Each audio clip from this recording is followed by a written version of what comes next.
with Zoom and Restream. Although this is good because we go on Zoom and we do it on Restream, so it'll still it'll back up record. So here we go. We're going Yeah. 5, 4, 3, 2, 1.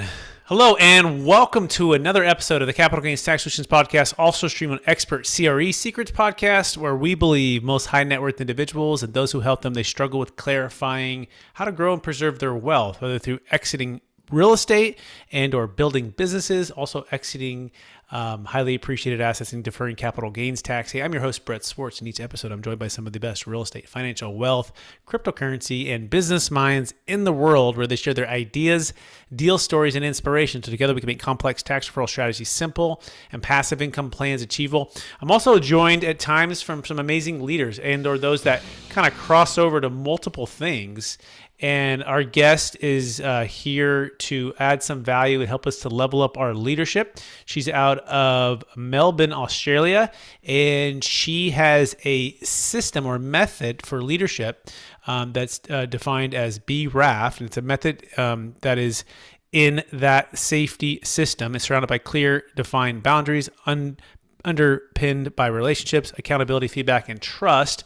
And she is a female entrepreneur, and she loves helping female business owners and entrepreneurs build their business and so much more. Please welcome to the show with me, Alicia Jarrett. Alicia, how are you doing? I'm well, thank you, Brett. Thank you so much for having me on today. And yes, I am calling you from Australia. So it's winter over here. I wish I was where you were. So Yeah, absolutely. And for those getting to know you for the first time, would you give us a little bit more about your story and your current focus? yeah, I'd love to. And thank you for that introduction as well. So I guess a couple of things just for people listening.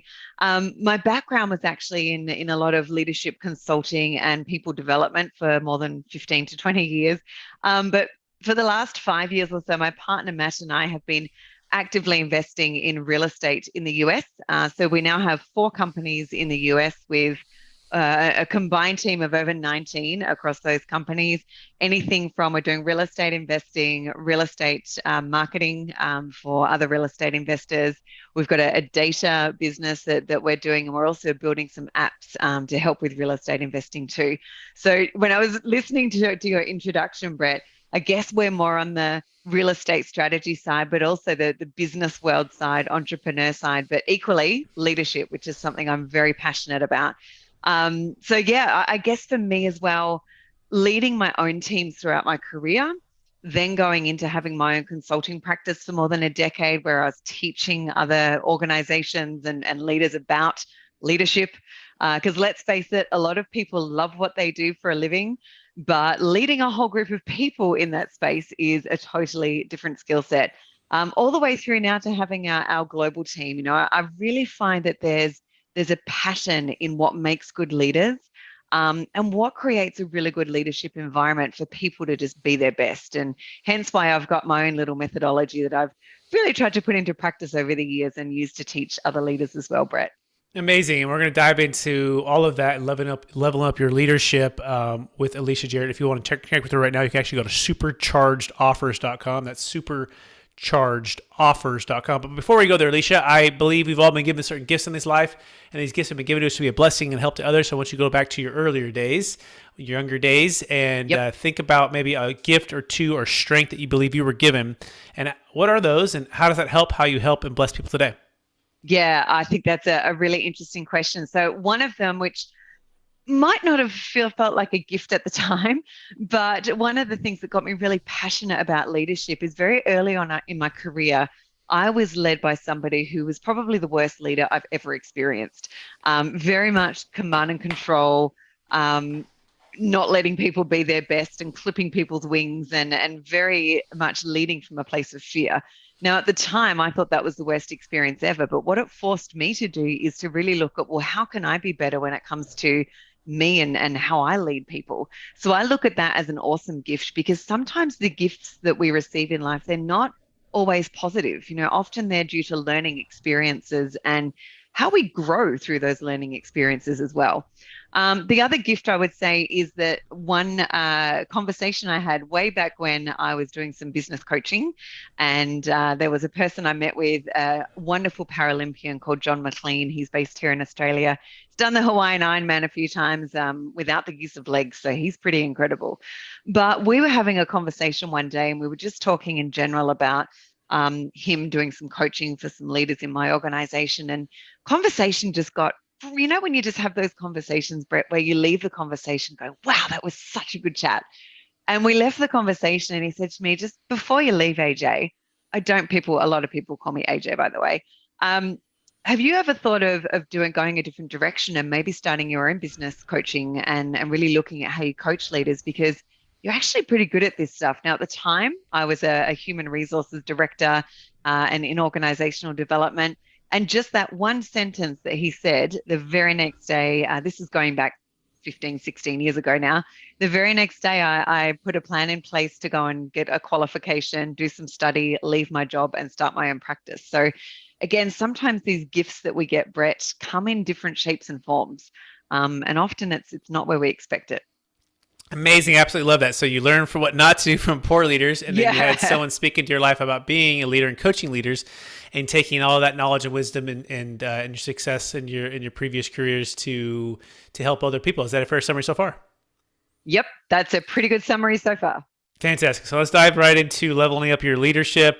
So what's the number one secret using the BRAF method? Maybe I guess obviously define what that is again. Yeah. I know I kind of rushed through it in the intro.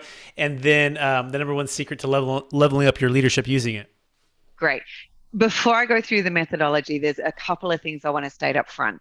Now, a lot of you listening here are probably thinking about leveling up your businesses, how to create more business growth, how to scale. They're common phrases that we often hear these days, Brett, when people are entrepreneurs and they have their own businesses. But a lot of people, when I hear that and I ask them, so how do you do that? A lot of the first responses that we get from people is, oh, I'm going to hire some VAs. I'm going to hire some virtual assistants. I'm going to hire some people. Adding people to your business is not necessarily scaling or leveling up. It's just adding cost. So there's a couple of rules of thumb, I guess, that we've really looked at in our own business around that. The first thing is, before you look to scale up using people, what are some of the systems or resources or processes that you can put in place that enable you to work smarter, not necessarily harder? Now, for our own real estate business, we do a lot of land investing. We've got now, we do multiple deals per month, and we've got a system in place. We've got 3 full-time customer service people that do everything in my business when it comes to our land business when we're investing in land. And we've taught them how to do everything. But again, using this methodology I'm about to go through. But that sort of leads me to my second rule. And that is, as business owners, you shouldn't, and I say this with the utmost of love for people thinking about this, you shouldn't be too quick to outsource to somebody else unless you've done the task yourself. Because as leaders, we need to know what good looks like.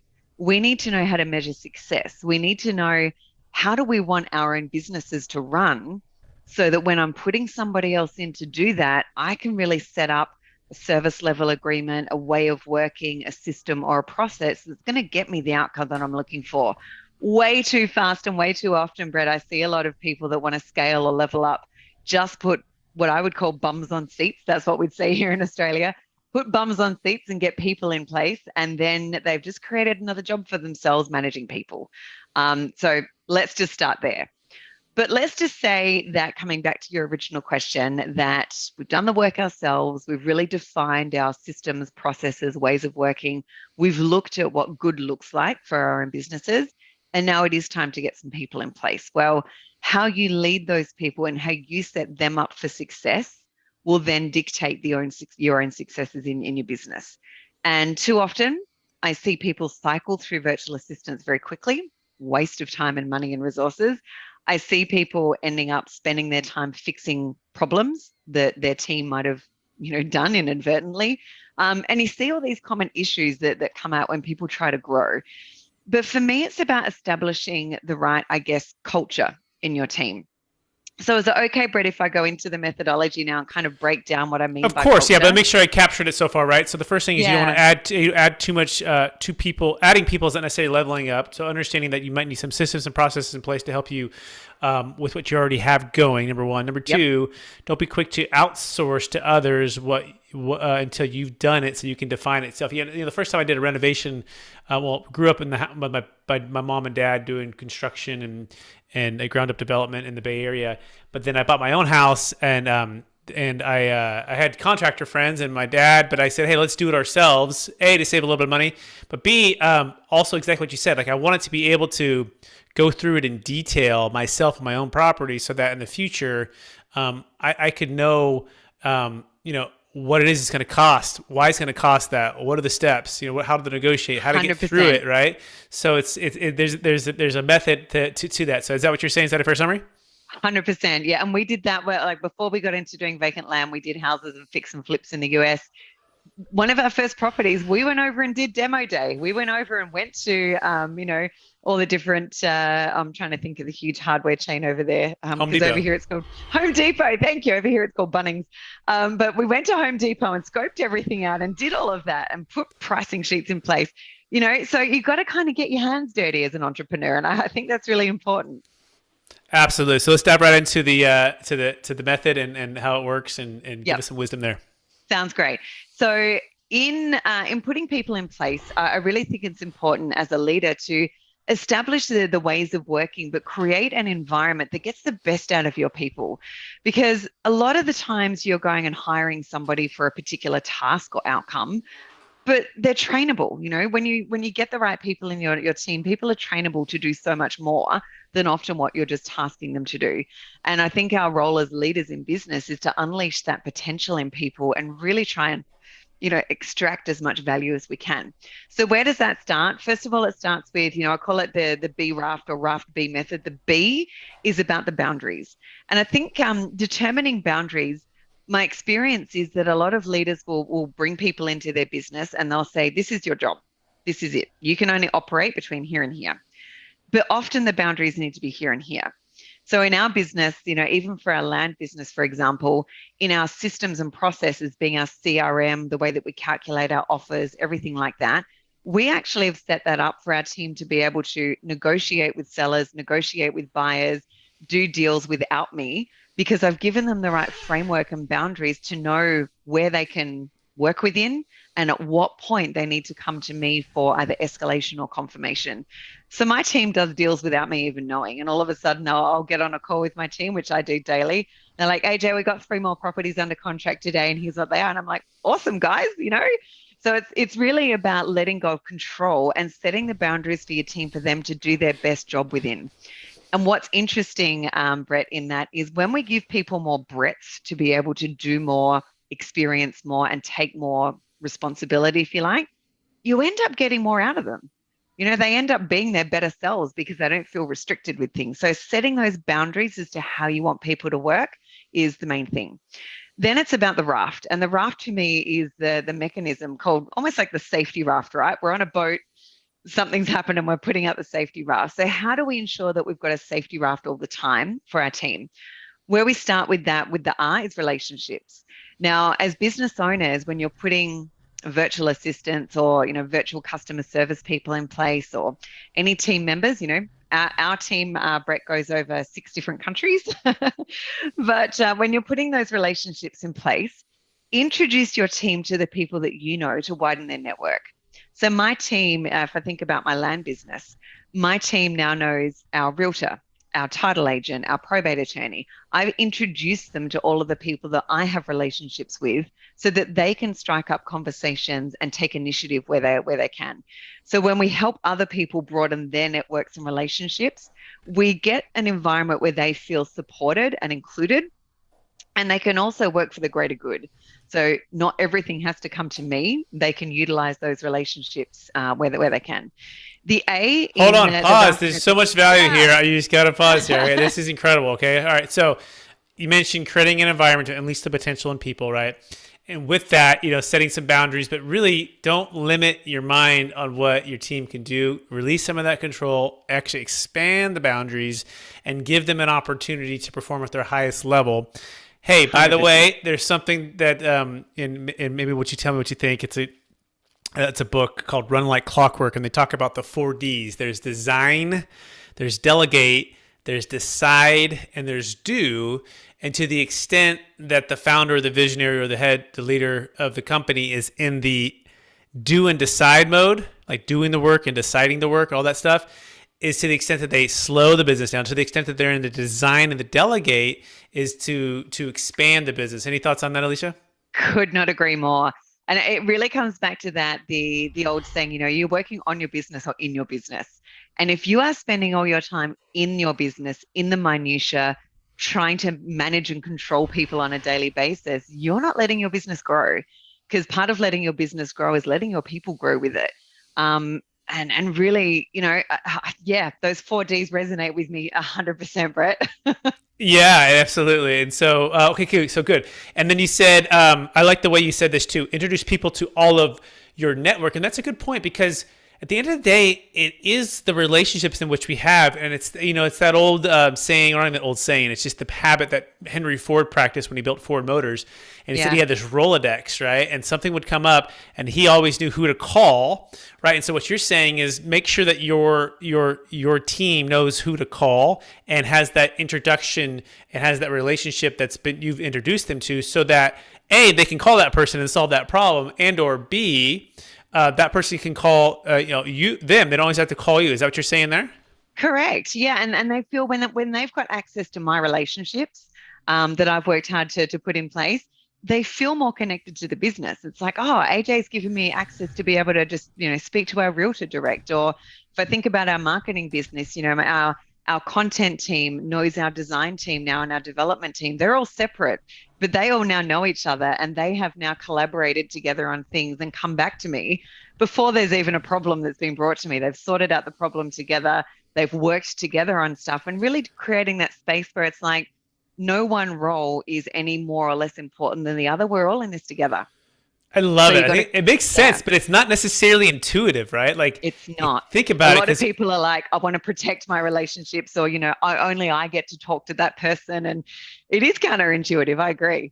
Yeah. So excellent. So that's the relationship part. I think that's what you said, right? Or keep going. What's the A? The A is for accountability, and this is really about creating an environment where trust, which I'll get to in a moment, but creating an environment where promises are kept, where people can be leaned upon and counted on to do what they say they will do every time. And here's again what we often notice with virtual resources as well, is you'll get a lot of people going, yes, I can do that. Yes, that's all good. And then you ask for it and it hasn't been delivered. And I want to create an environment that's the opposite of that. So accountability, and again, we've systematized this from our CRM through to our workflows in our CRMs. Whenever there's different tasks or things that need to be done, there's time frames on those, and the system will automatically notify both the team member and me when things aren't under control. But equally, we report every day on things that are under control. And driving accountability for me is hugely important, because if someone feels empowered to do their job, there needs to be consequences if what they say they're going to do is not met. And the thing is, when you're working with different team members, if someone's always keeping their promises on what they're doing, but other team members aren't, you end up with a disconnect between people, because someone's sitting there going, well, I'm doing twice as much work as that person. Why aren't they pulling their weight? So very much creating an environment of accountability. Do what you say you will do. And if you're not doing what you say you will do, then I need to know before that time's up. And really creating an environment that it's okay to come to me. If you're meant to be, running point on a task, and that task is about to not be delivered and we're going to be behind schedule, you're okay to tell me that at any point in time, just not after the fact. So again, accountability is something we really drive home in our team. Good. And on a CRM, like, what do you mean? Like, is it a special CRM, or just using the existing CRMs and make sure you're using? Yeah. So we use Fresh Sales under the Freshworks suite of CRMs. Fresh Sales actually won CRM of the year quite a few years in a row, but it's not one that a lot of people have heard of. The reason why we went with it is its capability to be able to automate task flows, the amount of data that you can also keep in it, It integrates everything from the phone system, email system, contact system, the records of properties, owners, everything, the team. Everybody can collaborate on everything together. So that also allows us to create that culture of accountability because everybody can see what everyone else is working on. There's total transparency across the business. Beautiful. I love that. Fresh sales, everybody. Fresh sales. Did you want to add something to that? Are you ready for the F? Nope. Let's go to the F. F Okay, is go. for feedback. All right. So feedback for me, again, particularly when they're not your own employees and you've got virtual resources, a lot of people feel like feedback is I just need to tell you when stuff's going wrong. But for me, I think if we create a mindset in our team around continuous improvement, so feedback is something that we do on a daily basis. It's not for just when something goes wrong or when something goes right. On a daily basis in our team meetings, we're looking for opportunities to recognize growth, to recognize and acknowledge when people have achieved outcomes or they've solved problems, and creating an environment of feedback. But that feedback, Brett, has got to be two-way. So yes, we're acknowledging what the team is doing, but regularly and pretty much on every call, the question that I always ask is, guys, what more do you need from me? Because I can give you all the direction in the world, but you need to feel like it's safe to give me feedback on, okay, AJ, I need more time with you on this. We need more training on this. We need to know a little bit more about that property because we're stuck here.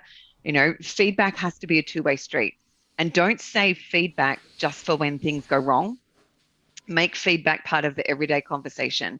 That creates a culture of acknowledgement, but it also creates a culture of empowerment. And then people don't get scared when you go, hey, can I have a minute to talk to you about something? Most of the times when an employee hears that or an assistant hears that, they freak out. It's like, oh, what have I done? We don't want to have that fear in people. It's a freedom that we want instead of fear. Excellent feedback. That's very good. Continuous feedback. Make sure you're doing it. What more do you need from me?